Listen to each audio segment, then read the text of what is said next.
നമസ്കാരം, ജന്മഭൂമിയിലേക്ക് സ്വാഗതം. മുൻ മന്ത്രി എ.കെ. ബാലന്റെ അസിസ്റ്റന്റ് പ്രൈവറ്റ് സെക്രട്ടറിയായിരുന്ന പട്ടം പൊട്ടക്കുഴി തേക്കുംമൂട് PRA 21 സുപ്രഭാതത്തിൽ N. റാമിനെയാണ് വീട്ടുവളപ്പിലെ കിണറ്റിൽ മരിച്ച നിലയിൽ കണ്ടെത്തിയത്. 68 വയസ്സായിരുന്നു. ഞായറാഴ്ച ഉച്ചയോടെ വീട്ടിൽ നിന്ന് കാണാതായ ഇദ്ദേഹത്തിനായി വീട്ടുകാരും പോലീസും തിരച്ചിൽ നടത്തുന്നതിനിടെയാണ് കിണറ്റിൽ നിന്ന് മൃതദേഹം കണ്ടെടുത്തത്. കഴുത്തിൽ കത്തി കുത്തിയിറക്കിയ നിലയിലാണ് മൃതദേഹം കണ്ടെടുത്തത്. ഉച്ചയ്ക്ക് 12 മണിയോടെ റാമിനെ വീട്ടിൽ നിന്ന് കാണാതാവുകയായിരുന്നു. തുടർന്ന് വീട്ടുകാർ പരാതി നൽകി. പോലീസും നാട്ടുകാരും ചേർന്ന് നടത്തിയ തിരച്ചിലാണ് ഞായർ രാത്രി 8:30 മൃതദേഹം കണ്ടെത്തിയത്. രാജാജി നഗറിൽ നിന്നുള്ള അഗ്നിരക്ഷാ സേനയെത്തിയാണ് മൃതദേഹം പുറത്തെടുത്തത്.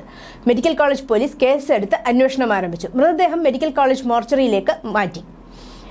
N. റാം ഇലക്ട്രിക്കൽ ഇൻസ്പെക്ടറേറ്റിൽ ഇലക്ട്രിക്കൽ ഇൻസ്പെക്ടറായിരുന്ന സമയത്താണ് 2006-2011 കാലയളവിൽ മന്ത്രിയുടെ സ്റ്റാഫിലേക്ക് നിയമിതനായത്.